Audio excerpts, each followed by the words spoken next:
En algunos otros síntomas de la enfermedad tengo que decir, y es una frustración que tenemos y que esperemos que en pocos años la consigamos revertir, algunos síntomas no somos capaces de controlarlos bien. Uno de ellos y uno de los más discapacitantes es el temblor.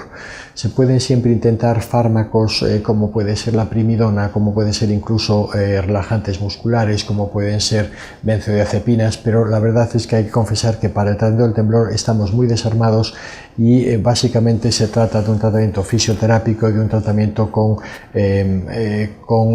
algunos mecanismos ortopédicos que hacen que el paciente pueda comer él por sí mismo, por lo menos valerse con una mayor facilidad, pero el tratamiento es hoy por hoy muy descorazonador.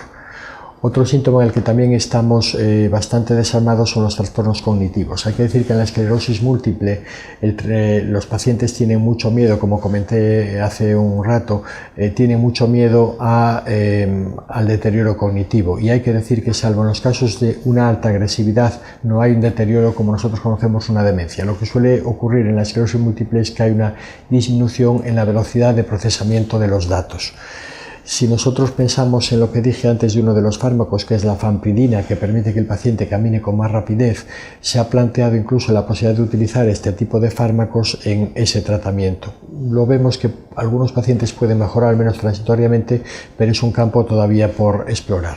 Y por último, hay un aspecto, que es un aspecto muy frecuente, que es la depresión.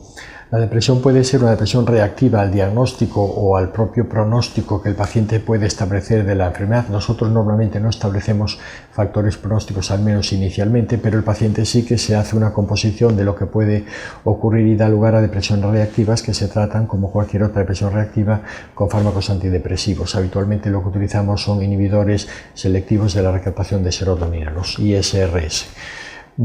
Pero hay también que decir que hay episodios o trastornos depresivos o trastornos conductuales que pueden ser secundarios a las lesiones de esclerosis múltiple.